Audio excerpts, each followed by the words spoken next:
Hey, good morning to those of you out there on the West Coast. Good afternoon to those of you here on the East Coast with me. It's a beautiful day, probably a little cold, but still nice.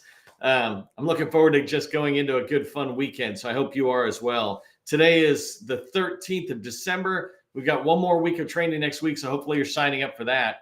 I want to thank you for being early and on time and give you a quick tip just as a way to say thank you for showing up early and on time. And my tip for you is to let me just turn off that starting at noon thing.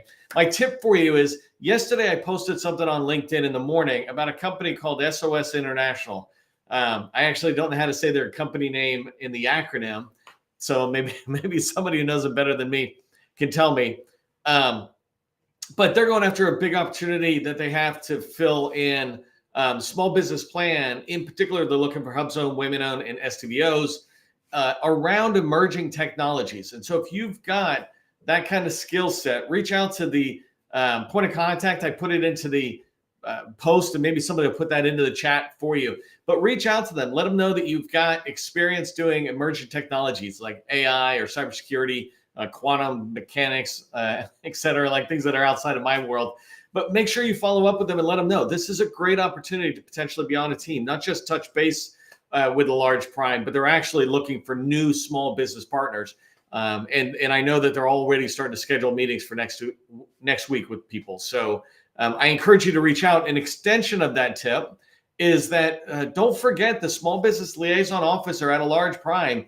Once you start having experience, it doesn't matter whether it's commercial or federal, it's better if it's federal. But once you start getting paid for what you do, your company does, make sure you're reaching out and building a relationship with a small business liaison at the most likely large businesses you would work with. So if you're a construction company, it might be Grumley or something, or Grumman, I don't know what it is.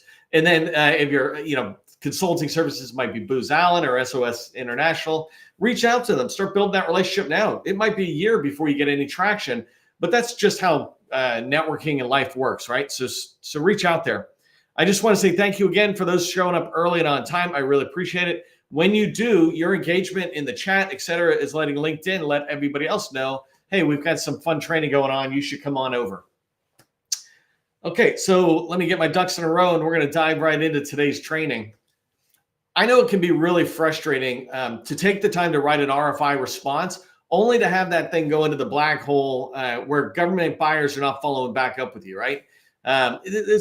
We also call it ghosting, right? And it's crazy. I'm stumbling over my words because I feel your frustration. I get really frustrated. It does suck that you take the time to write a response to a federal buyer, contracting officer, maybe even the program office is really engaged in that thing, and they don't respond, right? That can be bad. It's even worse if you're writing these RFI responses / sources sought responses, and frequently they're not getting back to you, or maybe always you never hear back from them. That thing really sucks, but it doesn't have to happen that way. Your RFIs are designed, or your RFI responses, they're not destined to go in a black hole. They're destined to have this engagement with the federal buyer. You should be able to expect responses back. And really, that's the whole reason they're doing sources sought and the RFIs. We sometimes mix them together, by the way, just if you're newer to this game. RFI stands for request for information, and sources sought is sources sought. One is generally more about talking about the technical scope or the scope of the work. The sources sought is more about trying to find out what sources are out there that could serve the government's need. We just wrap them together sometimes into RFI because there is no consistency across the government. But there is also no conspiracy. The government really does want to talk with you. Federal buyers really do want to talk with you. This is why they're putting it out there, right? They're putting an RFI or a sources sought out to engage industry. If you're going into the black hole, well, it's no good to them or you. And I want you to feel confidence that there's something you can do about that. And that's what we're going to dive into today. Avoiding that RFI black hole problem. By the way, if you like RFIs and you see the value and you just want to get more engagement with the agency or the federal buyer, put RFIs rock into the chat. Let me know you believe in them and you're just trying to get the government to kind of respond to you. That's what we're here to do today. We're not here to complain about the government not responding. We're trying to figure out how do we get them to respond for their benefit and for yours. And that's what we're going to be diving into. So I'm going to break down today's training into three main sections, right? I got 4 bullets, but 3 main sections. And all of this is around how do you get RFIs responses to get some response from the government? How do you stop them from going into the black hole, et cetera? They shouldn't have to do that. I've written lots of RFIs in my career, and so I want to give you tips about what you can do before you even write the RFI response. You know that there's an RFI out there, and so I want to talk to you about what you can do before the RFI response. And I'll give you a little spoiler here. One of the main things is find people who can help you within the agency or within the government. And then the other is what questions you can ask the government that really help or help decrease the likelihood that you'll go into a black hole once you do send a response. So that's first thing. Second thing I'm going to talk about is what you can do within the response that will encourage you to be able to, or your response to get some. I struggle over this thing. I'm trying to get your response to get a response. So I'm going back and forth. But the idea is, what can you do when you're writing that RFI response? What can you do in there to prevent it from going into the black hole, to encourage the government to respond to you? And then lastly, I'm going to talk to you about is what can you do after you submit the RFI? How do you continue to follow up? What are the activities you do that not only that you should do just generally in an RFI after you follow up, after you submit an RFI response, but also what can you do in that follow-up after you submit it that will decrease the chances that you just go into a black hole of no response. So that's what we're going to talk about today. We're going to rock and roll on that. I got a lot of tips, so today's going to be a fire hose day. If you don't know who I am, my name is Neil McDonald. I want to welcome you to my federal sales training, where I provide tips for success in the federal market. I spent 20 years in the federal market as a government contractor after I got out of the Army. And since 2018, I've been teaching people like you that government contracting, RFI responding, is not a secret. There's no secret to it. It's just a process. And so I say government contracting is not a secret. It's a process. When you follow the process A to Z, you're going to have repeatable, predictable results. That's what I want for you. You should be able to begin to see more predictable results from your RFI efforts, your RFI response efforts. If you haven't done so already, subscribe to our newsletter. You can see in here, let me turn my camera off for 1 second. In the newsletter, you can see we've got 21,000 subscribers in there. And the reason we keep growing week after week is because we put out really good content like that SOS International yesterday. We put out DHS content talking about how do you have a meeting, how do you get a meeting with them, and they're really open to it. And then the other thing is get federal buyers to call you back is tomorrow's training, which is very convenient. Excuse me, Monday's training. It's very convenient because today we're going to be talking about tips around the RFI response and what you can do afterwards. And basically on Monday, I'm going to be talking about how do you get them to respond to your phone calls, your emails, etc. So if you haven't registered for that training, go ahead and do that. By the way, let me know in the chat what your company's core competency is. So an example is, and one other tip, just if you come back over and over again, separate out your greeting and, hey, here's our company name kind of thing from another chat that you can put in that is like, hey, we do this, this, this. And so if I just pick on James for a second, right? 5G Marketing Pros, just a hello, James here from 5G Marketing Pros. And I lost the chat. And then he can say whatever it was that he just said. After that, we're marketing and cyber and emerging technologies, right? Well, actually, it went a little bit into a lot of different stuff, but try to separate it out. It makes it easier for other people to see what you do. And the reason I'm telling you to do this is because when you go into engage in chat, you're learning from me. That's training, but you have a networking opportunity in chat. And when you separate your chats out to a little smaller paragraphs, they work well. So, okay, thanks for saying RFI rocks in there. By the way, I didn't update this slide, but I do want to congratulate the companies in the 100 Club. You can see them right here. We've got 106. I think there's 110 now. Cecilia, if you don't know, this is my sister, and she's here in the chat. She's been helping me since 2018, and she just put out a new notice of the 110 companies that have a federal visibility score of 100. This is based on data coming out of SAM and DSBS. How visible are you to federal buyers? Go to govconinAbox.com. GovconinAbox.com. You can see it right here on the bottom of the slide. You can see it on the bottom of my picture. Go there, find out for free what your score is. And then when you find out, and if it's less than 100, I tell you exactly what to do for free. I'm on a mission to get everybody to 100 score. So congratulations to these companies. Okay, I go fast even for me sometimes. So don't worry, you can slow it down to the next level. So let's get started talking about, and I think I'm going to put myself in a corner for 1 second just so we see these bigger slides. Before the RFI responses due, you've got all sorts of things you can do to increase your likelihood that the government's going to respond to you. I want to give you these tips. These tips are not based on what the contracting officer says to me. These are based on my 30 years of experience as a sales guy. How do I get in the door? How do I get the customer to respond to me? How do I get them to think the way I want them to think?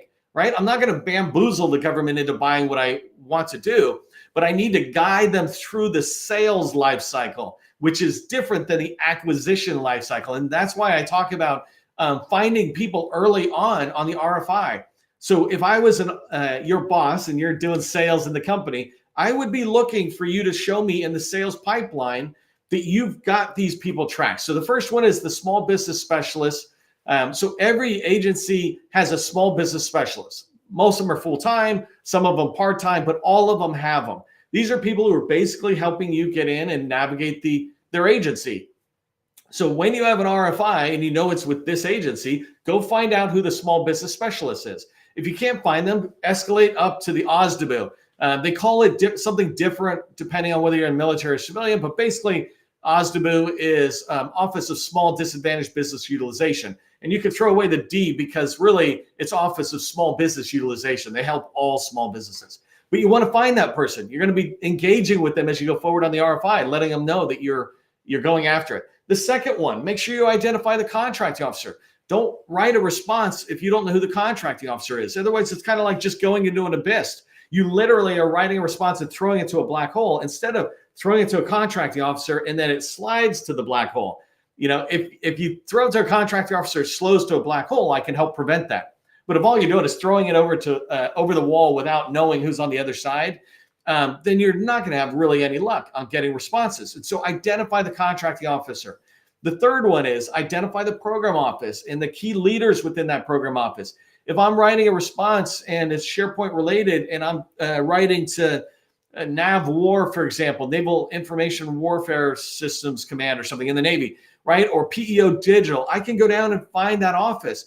There's ways to go in. I've done all sorts of training about how do you sit there and follow that thread through. But you identify the program office and the key leaders in there. This enables you to research them, follow up and ask them questions, et cetera. That's, by the way, the reason you want to find all these people is you want to be able to get their help, get your questions answered, and get on their radar ahead of them getting your response for the RFI.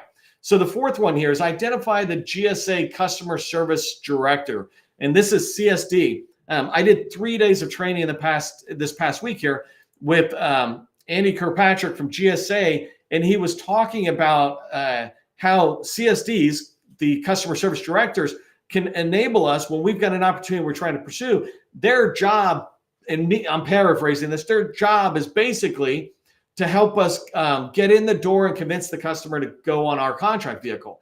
And so these people, you might be able to reach out when there's a specific RFI or opportunity that you're trying to pursue. You can reach out to the GSA CSDs and they might be able to tell you about who that contracting officer is. They might be able to get you in the door. By the way, I don't see chats as we go forward, so I will come back, and I do engage in the chat, but I move really fast. But ask questions. I'll come back if somebody else is not answering it. Okay, so I said GSA. Now, identify the SBA, and this is more for, oh, by the way, the GSA Customer Service Director, for the most part, that's when you have a contract vehicle and you're going after an opportunity and you want to push it to GSA. That's what those guys are motivated by. The CSDs are motivated to try to get an opportunity put on GSA's contract vehicle. And so if you've got an opportunity and you've got the schedule, they'll help you. If you don't know what I'm talking about, they're just not for you. The next one is the SBA Business Opportunity Specialist. These people are primarily for 8A small businesses. The bulk of their responsibility is just the administration of the 8A program and the 8A businesses that are within their region. But they also will talk to small businesses outside of 8A, so you can reach out to them. But these people can be advocates. They can open doors. They can help drive things. They can help maybe keep it from going into the black hole, right? They're not going to help you win it. That's not what I'm here to talk about today. It's more about how do you stop your response from going into the black hole at an agency. And then the last one is, and this is a new one I just really learned about this week in much more detail, and you can go watch that video, but identify other teaming partners. So we call them competimates. Some days you're competitors, some day you're a teammate, so competimates. Identify competimates who are also on GSA mass, maybe even the same vehicle as you, and you can create this thing called a contractors teaming agreement. And when you do, you can bring more power to that opportunity when you're going into that agency. And so what I'm recommending is, like, if you're looking at this opportunity, especially if it's a fairly big one, it begins to get bigger than $1 million or 5 or 10 million, finding a teammate's never a bad thing. And if you come together, sometimes you're more attractive to that agency buyer. And I'll also tell you why or how you can kind of use that. But before you write an RFI response, take the time to do this. This should be like a 1-2 hour task. If you struggle with the how, just reach out and let me know in a DM. But before you do, make sure you go and look in my training, because every one of these, I've got training, free training right here on LinkedIn and in YouTube on how to do this, how to go out and find these people. But all of these people can be advocates for you as you're trying to write an RFI response, as you're trying to pursue an opportunity with the government. Okay, so that's the people you want to identify and get ready to talk to. But what can you ask them? I'm going to bounce around. So the more specific those people are, the more you're just trying to get help and visibility. But the first thing I wanted to give is my all-time favorite tip for engaging a contracting officer in particular, right? I like to find mistakes inside of the document. That RFI, first off, most people don't even read it enough to identify the mistake. But if you find a mistake, and I'm not talking about, a missing period or something, I'm talking about something where it's a little confusing, there's something missing there. If you can find that as soon as possible, you can reach out to the KO and say, by the way, sorry, really quickly, CO and KO stands for contracting officer. In the civilian side, we call them COs, contracting officer. And in the military, we call them KOs because CO stands for commanding officer. So I go back and forth between CO and KO. But finding a mistake and calling and reaching out to the KO, you can go, hey, Jane, I was looking at the RFI. We really want to respond. But I noticed in here, it says there's 5 pages. And over here, it says there can be 5,000 pages, whatever, right? If there's something like that that enables you to get in and have that dialogue, they're going to appreciate it. I've been doing this for years and years, and you're always very polite. And hey, I hope I'm not stepping outside my boundaries or something. I'm not trying to judge you. I'm just saying this could be a confusion in the responses. I just want to let you know. Like a NAICS code missing a number, right? There's only 5 numbers instead of 6. When you reach out like that, no one else is doing that. So now you've begun to engage them. When you send a response later, Jane's going to remember you. Doesn't mean she's going to award the contract to you or anything, but she might respond to you and say, hey, I got it. Why don't we come in and talk? Or if you then follow up and say, I want to talk, she'll have remembered you from this engagement where, you saved her some headaches later where people responded and maybe she has to go back and have them all respond again, et cetera. All right. So the second question that second thing I'm recommending you do is a series of questions you can reach out. These are all just suggestions. And when I'm doing it with my customers, when I do it myself, I'm going to sit there and come up with more questions depending on the specific RFI. But the second question I have here, second bullet is this a recompete? If I don't know that answer yet, then I can reach out and ask, is this a recompete? Can I get the old ID? So this new RFI, new source of SOT is coming out. And if it's a recompete or a consolidated contract, 2 contracts coming together, if it is one of those, then I want the old ID so I can do my research. I don't want you to do the research for me, Jane. Could I just get the old ID on this if it's a recompete so I can go do my research on FPDS, et cetera? And so sometimes it says it in the documentation, but really I read a ton of these and most times it does not tell you right away, right? It says we have a requirement. Great. Has this requirement been there already or is it a new requirement? Something simple like that could have helped us. But that's a great question to ask. Another one is, and this one's really good because it is a type of question that you get in and you get out. You when you're talking to buyers and you're trying to just really you're just trying to engage them and become memorable to them in a positive way. But reaching out and saying, hey, Jane, I was just trying to find out who the small business specialist is for this opportunity, and if not specifically this opportunity for your contracting office. I'm not asking about the opportunity. Even if they say no questions allowed in the RFI thing, first off, even if they write that, I don't care. It's market research. I'm going to ask questions. That's my job as a salesperson, is to ask questions. In the RFP, fair enough, no questions. But in the RFI, that's market research. The whole point of it is to engage industry. But even if it says no questions, this is a question that you can ask that isn't a question they're talking about don't asking or not asking, right? So ask who the small business specialist is. You want that as a way to engage with KO, but you also want it so you can follow up with the small business specialist and ask for their help as you try to respond and serve their agency need. Another question I like to ask is, can we get an extension? I'm a big fan of that question. Just ask it, especially if you need time and it's more involved. They'll say yes or no. Fair enough. Thanks a lot, Jane. I was just asking. Right? So, and when I ask for an extension, by the way, I never ask for an extension of 1 or 2 days. I always go, hey, if it's due Wednesday, can we extend this to next Wednesday? Right? Just ask. All they can say is no. The worst they could say is no. Can we get the previous PWS? Goes with, is this a recompete? Are you open? This is a question I'm going to start asking, but it's a really legitimate question. It's similar to, are you open to setting this aside to hub zone? I'm going to ask, are you open to CTAs coming in? Many of these agency contract officers have no clue what the GSA CTA is. This is the cool thing. Remember I said that CDC, that customer service director or whatever from GSA, when you engage with them and tell them you're trying to push this to your GSA vehicle or to a couple of GSA partners, then they'll go in and they can educate that contracting officer on what a CTA is. They can introduce that contracting officer to other contracting officers in that agency who know about it. This is the thing you've got to keep in mind about contracting officers. They're not perfect.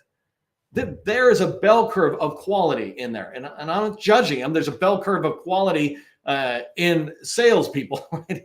So some of us are very knowledgeable and great, and some of us aren't. There's a bell curve on how much I know about government contracting. I'm not that strong about helping you price your stuff. I'm very good at pricing my stuff. But there's people out there who are experts at pricing, and they can come into any type of service, et cetera, and be able to talk about that pricing.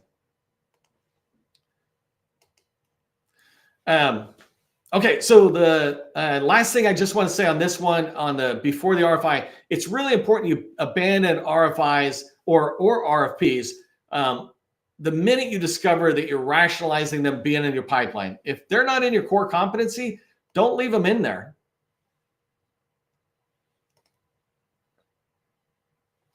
Okay, so let's talk about what you're doing in the RFI. And I got to pick up my speed here a little bit. When I'm writing an RFI, the most important thing is write an RFI to win. And this goes to the third bullet as well. Give them a reason to follow up. And so what I mean by writing to win is write that RFI response like it's an RFP, like you're trying to beat your competitors. You're trying to write a clear, compliant, compelling, convincing proposal to them. Go for the win in the RFI and source this on. When you write at that level, you are differentiating yourself from all those people who write the bare minimum. If you're on GSA schedule, you know that in eBuy, a lot of times they just come out and they say, answer these questions.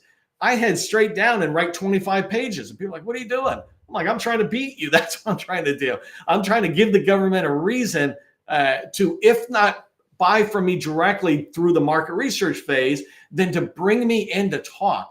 Tell me about what you're talking about here, Neil, in the RFI. This was really interesting. We want to explore it. But if somebody else just answers the basic questions but doesn't try to go for the win, they're not going to impress the federal buyer, right? They're not going to unimpress them or anything. You want to impress, so write for the win. And then I put here, remember that they need you.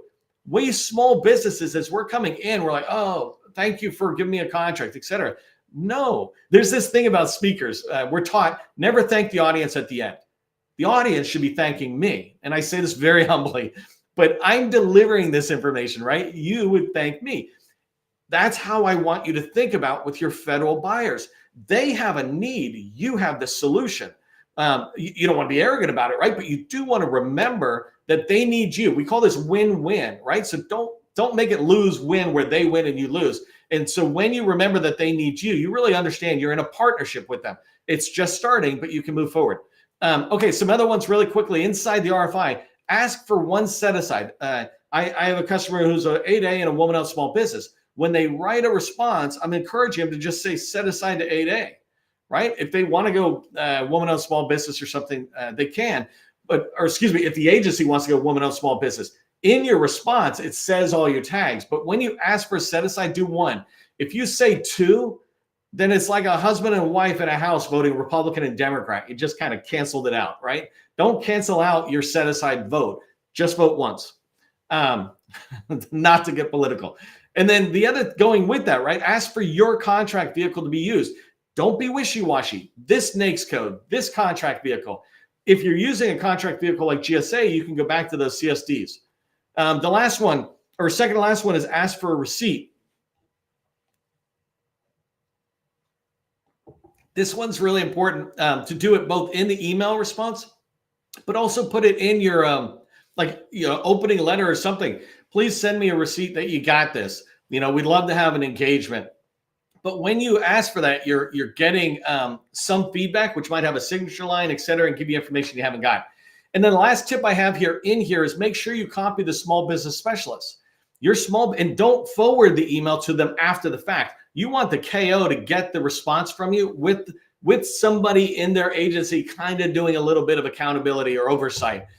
Then when you follow up to the small business specialist, they're able to go, oh, yeah, I was tracking on that. Let me call Jane and see what's going on. Okay, so here's what you do on after submitting. And I apologize, I'm going pretty fast, but you can take a screenshot. The first thing is if you have a GSA schedule, forward this opportunity response to the GSA CSD and tell them you'd like to have a meeting and see if you can't push that to the schedule. They would love to do that if they could push an opportunity to the schedule. If you have eBuy, make sure you watch when you submit a response in eBuy, watch for the response back from the government, communicating with GSA and you to say, hey, we got it, we received it, because that tends to be when they're sending other points of contact. It usually is like the KO or the contracting specialist. And hopefully you got it already, but if you didn't, here you can have it. I put out a couple of tips, right? Definitely find them on LinkedIn, create content that they might value. Hey, I just sent you this RFI response.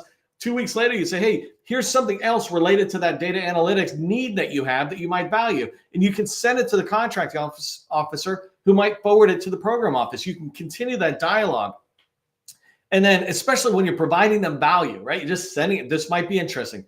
And then I wrote here, follow up 50 times, right? Or don't bother writing. What's the point of writing an RFI response if you're not going to follow up? If you don't want to win it, you wrote it because you want to win it, right? So get out there and follow up 50 times. That's like the minimum. You don't want to be a pest. I got all sorts of training on how to follow up politely, the 30-day process of following up, and you go phone call, email, phone call, but follow up. And last tip after you submit it is make sure that you start doing capture. If you're not familiar with this, federal sales, we have business development capture. Capture is when you have a single opportunity and you start pursuing it and shaping it to win.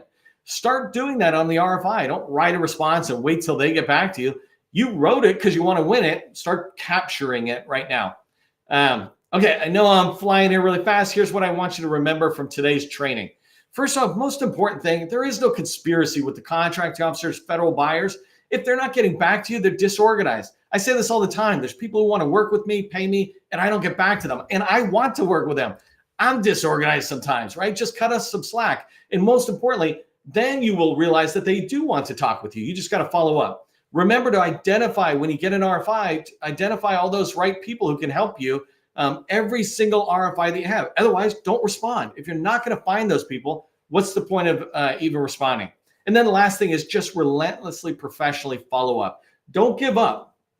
Just because they're not getting back does not mean the answer is not no. Even when they say, oh, we're still thinking about the acquisition. Good. I'm going to still be part of that dialogue. It's important for you to be pursuing that. Okay. So, hey, really quickly, if you're interested in accelerating your path into federal agencies, getting in there further, with these RFIs, et cetera. But we have a BD Accelerator workshop for companies generally about 2 million plus because there is a price tag to it. Just put workshop in the chat if you're interested in learning more about that. But it is 12:30. I like ending on time. So just remember this one last thing. Government contracting, it is not a secret. It's just a process. I will see you in the next training.